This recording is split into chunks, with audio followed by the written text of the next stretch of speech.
लड़ाई उनकी तरफ से ये है कि मैं प्रेसिडेंट हूँ, हमारी तरफ से ये लड़ाई नहीं है। हमारी तरफ से लड़ाई ये है कि हमने आपको निकाल दिया तो आपका कोई राइट नहीं। और इस साजिश के पीछे कौन शामिल है ये सब लोग जानते हैं। सब लोग जानते हैं नीतीश कुमार नंबर 1, पशुपति कुमार पारस नंबर 2, जिन्होंने पारिवारिक सीमाएं लांगी, राजनीतिक सीमाएं लांगी और हर मर्यादाओं के तार तार कर दिया। तो हमारा कहना ये कि जब कोई आदमी क्लेम नहीं करेगा सिंबल का या क्लेम नहीं करेगा पार्टी के नेम का, या जब वो हमारी पार्टी का सदस्य है ही ना, तो इलेक्शन कमीशन इस तरह का ऑर्डर कैसे पास कर सकते हैं। नमस्कार, न्यूज़ फॉर नेशन देख रहे हैं आप। मैं हूं आपके साथ धीरज सिंह। लोक जनशक्ति पार्टी का सिंबल बंगला चुनाव आयोग की ओर से फ्रीज कर दिया गया। बता दें कि बिहार में 2 सीटों पर उपचुनाव होना है। ऐसे में जो चिराग गुट और पारस गुट के लिए कहा जा रहा है कि बड़ा झटका। इसको लेकर आज चिराग गुट की ओर से बयान जारी किया गया। उनका साफ तौर पर कहना है कि चुनाव आयोग लगातार भेदभाव कर रहा है और नीतीश कुमार और पशुपति कुमार पारस के इशारों पर काम कर रहा है। क्या कुछ कह रहे हैं चिराग पासवान गुट, इसी करते हुए छोड़ जाते हैं आप उनके वीडियो के साथ। साथियों, ऐसा है कि जो इलेक्शन कमीशन का कल इंटरम ऑर्डर आया है, देखिए इलेक्शन कमीशन एक संवैधानिक संस्था है और हम इसका पूरा सम्मान करते हैं। हुआ ये था, आपको याद होगा कि लोक जनशक्ति पार्टी से पशुपति कुमार पारस जी और हमारे जो बाकी सांसद थे 4, उन सब लोगों ने मिलकर एक अलग से ग्रुप बना के और स्पीकर साहब से मान्यता लेने के लिए लीडर ऑफ द हाउस के लिए लिखा था और वो leader of house Pashupati Kumar Paras को बना दिया गया था। उसके बाद जैसे ही हमको जानकारी हुई तो हम लोग फ़ौरन इलेक्शन कमीशन गए और हमने इलेक्शन कमीशन को जानकारी दी कि इमीडिएटली इन 5 सांसदों को सस्पेंड किया जाता है। 15 तारीख को हमने सस्पेंड किया था इन लोगों को, उसकी बाकायदा इनकी इतला दे दी गई थी और 15 तारीख को ही इमरजेंट नेशनल एग्जीक्यूटिव जो हमारी पार्टी की है, राष्ट्रीय कार्यकारिणी, उसकी मीटिंग बुलाई गई। जूम पे सारे लोगों ने हिस्सा लिया था और उसके बाद उनको पार्टी से निकाल दिया गया था। और ये सारी बातें हमने इलेक्शन कमीशन को फौरन बताई। 15 की शाम को उनको भी जानकारी दे दी। इलेक्शन कमीशन की जानकारी में जब ये बात थी, जो कि बार बार बताई गई कि 5 सांसदों को और उसके अलावा 3-4 और लोग जो उनके साथ गए थे, उन सबको कार्यकारिणी ने निकाल दिया। तो निकाले हुए जो सदस्य हैं पार्टी से, उनका क्लेम हमारी पार्टी के ऊपर किसी तरीके से मेंटेनेबल नहीं है।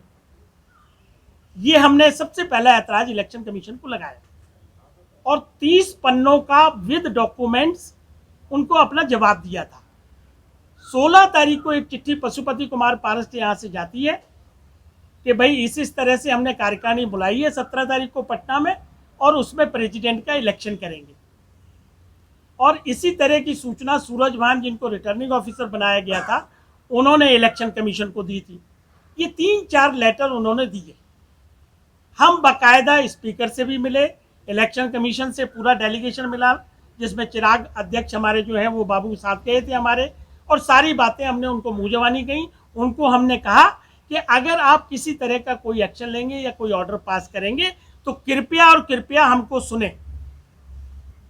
उसके बाद जब रिप्लाई फाइल किया गया तो उसमें रिटर्न में सारे ऑब्जेक्शन लिए गए। वो सारी चीजें उनके पास पेंडिंग है। अब चूंकि नोटिफिकेशन आ गया बाई इलेक्शंस का, जिसमें 2 सीटें बिहार की और बाकी स्टेट में भी हैं, तो हम लोगों ने एक चिट्ठी और लिख दी उनको कि चूंकि ए और बी फॉर्म 2019 में जब से अध्यक्ष बने थे चिराग पासवान जी, तब से साइन करते हैं और इसी तरह के साइन आगे आने वाली विधानसभाओं में भी करेंगे। हमें ये अंदेशा है कि पशुपति कुमार पारस ग्रुप कोई ना कोई डिस्टर्ब कर सकता है, इसलिए कृपया करके अगर जरूरी हो तो कोई इंस्ट्रक्शन भेजें।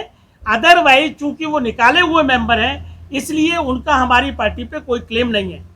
और इसके साथ एक बात और क्लियर कर दें कि उन्होंने आज तक इलेक्शन कमीशन में न तो सिंबल पे कोई क्लेम दिया है और न पार्टी के नाम पे दिया है। और इसकी तुष्टि अगर आपके पास ऑर्डर हो तो पहला पैरा अगर इसका आप पढ़ लेंगे तो उसमें बड़ा साफ उन्होंने लिखा हुआ है। 2 लाइनें मैं पढ़ भी देता हूँ।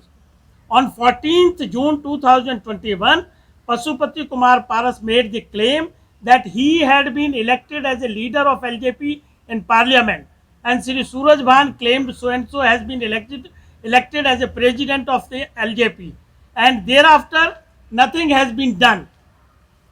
तो लड़ाई उनकी तरफ से ये है कि मैं प्रेसिडेंट हूँ, हमारी तरफ से ये लड़ाई नहीं है। हमारी तरफ से लड़ाई ये है कि हमने आपको निकाल दिया तो आपका कोई राइट नहीं है। तो हमारा कहना ये है कि जब कोई आदमी क्लेम नहीं करेगा सिंबल का या क्लेम नहीं करेगा पार्टी के नेम का, या जब वो हमारी पार्टी का सदस्य है ही ना, तो इलेक्शन कमीशन इस तरह का ऑर्डर कैसे पास कर सकती है? Number 1। Number 2, election commission of India जब इस तरह के डिस्प्यूट को फैसला देती है तो वो एक ट्रिब्यूनल की तहत काम करती है, क्वेसी जुडिशियल अथॉरिटी के तहत, और उसमें उनको ये मैंडेटरी है कि वो दोनों पक्षों को सुने। तो ये ऑर्डर पास करने से पहले ना तो हमको बुलाया गया, ना हमको सुना गया, ना मेरिट्स हमसे केस की पूछी गई। हम लोगों ने मुलाकात की, डेलीगेशन मिला जाके परसों, और उनसे कहा कि भाई ये नोटिफिकेशन आ गया 1 तारीख से और 8 तारीख तक नॉमिनेशन है, तो कृपया इससे पहले इसको डिसाइड कर लीजिए। हमने इतनी बात कही थी और उन्होंने सिंबल फ्रीज कर दिया। और दूसरी तरफ क्या बात आ रही है कि पशुपति कुमार पारस बाकायदा वीडियो के साथ स्टेटमेंट मीडिया में दे रहे हैं कि हमने उनको कहा था फ्रीज कर दीजिए तो फ्रीज हो गया। मतलब कैसे चलेगा देश? जो हमारे 20 साल में पासवान साहब इतने बड़े नेता देश के, पूरे देश के, उन्होंने इस पार्टी को 2000 में अपने पसीने से बनाया। पूरे हिंदुस्तान में हम लोगों की कमेटियां हैं, पूरे हिंदुस्तान में हमारे बोर्ड हैं, हम लोगों ने मीटिंगें की जब पासवान साहब ने जा जाके, और उस पार्टी के सिंबल आप चुनाव लड़ने से पहले छीन लेंगे, और वो भी बगैर किसी नेचुरल जस्टिस की कंप्लायंस की। सबसे बड़ा ऐतराज ये है। तो ये संविधान के तहत रहते हुए ये फैसला सर्वथा गलत है और इससे हमारी पार्टी को नुकसान हो रहा है।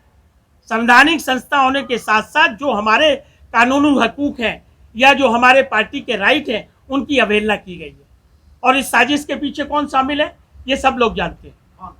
सब लोग जानते हैं। नीतीश कुमार नंबर 1, पशुपति कुमार पारस नंबर 2, जिन्होंने पारिवारिक सीमाएं लांगी, राजनीतिक सीमाएं लांगी और हर मर्यादाओं पे तार तार कर दिया। राजनीतिक पार्टी का आप सिंबल छीन लेंगे, राजनीतिक पार्टी का आप नाम छीन लेंगे। इलेक्शन कमीशन के मैं दर्जनों केस बता सकता हूं जो रात के 12-12 बजे तक सुनवाई की है। जनता दल की फाइट हुई थी, लालू यादव वर्सेस शरद यादव, हमने वो केस किया था और रात को 11:30 बजे तक हमने बहस की थी, लगातार 3 दिन, और उसके बाद फैसला आया था। ये आनंद फानंद में फैसला दिया जाएगा? या अगर कैबिनेट मंत्री कह देगा कि मैंने कहा फ्रीज कर दो तो फ्रीज हो जाएगा और आप हमसे पूछेंगे भी नहीं? ये सबसे बड़ा ऐतराज।